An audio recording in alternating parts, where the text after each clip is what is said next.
They are not lovers, yet their actions are more intimate than those of lovers. They are not husband and wife, yet their gaze upon one another burns with the heat of a flame. Even more surprising is that from their first meeting to falling in love, only a fleeting 4 days passed. But to forget each other after parting took the entirety of their remaining lives. The story takes place in the summer of 1965. By this time, Francesca had been living day in and day out in this ordinary small town for 18 years. She hated the loud noise her son made when opening the door. Before she could finish complaining, her husband entered with another loud bang. She could only frown in resignation. Immediately after, when her daughter returned, she casually tuned the radio to her favorite station. They completely disregarded Francesca's disappointed expression, for they had all become accustomed to this. Later, as the family sat together for a meal, Francesca rested her chin in her hands, hoping her family would share interesting stories from their day. But no one seemed to notice her inner despondency. They showed not a shred of concern for this housewife trapped within the family. On this day, her husband took the 2 children to a competition. Watching their retreating figures,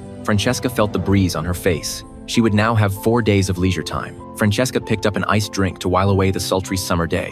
At the same time, a truck drove slowly towards her from not far away. A middle-aged cowboy stepped out of the vehicle, smiling as he greeted Francesca. Francesca scrutinized the man before her, upon learning that he was a photographer who had come to find a covered bridge. Roseman Bridge? That's it. But Francesca couldn't accurately describe the bridge's location. Seeing that the man meant no harm, she offered to guide him there. Little did she know, the gears of fate began to turn at that very moment. However, after getting into the car, Francesca felt a bit nervous, as she had never been alone with a strange man before. On the way, the man took the initiative to talk about his travels, the cities, rivers, and spectacular scenery he had passed through. When Francesca heard that he had visited a small town in Italy, she showed a mix of admiration and surprise, for that was exactly where she was born. You just got off the train because it looked pretty? Yeah. Later, when the man asked Francesca how long she had been married, she actually forgot. Long time.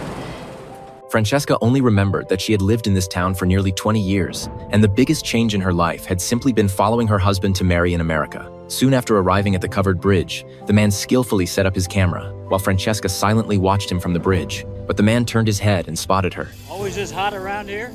For some reason, a trace of panic appeared on Francesca's face. To thank her for guiding him, the man picked a bunch of wildflowers and gave them to her. Men still do that, don't they? I'm not out of date, am I? Picking flowers for a woman, a sign of appreciation. No, not at all. Except those are poisonous. The man was startled and quickly let go, while Francesca grinned from ear to ear. I'm kidding. I'm sorry. Looking at the man she had just teased, Francesca forgot how long it had been since she was this happy. And at this moment, an indescribable emotion was quietly taking root and sprouting in her heart.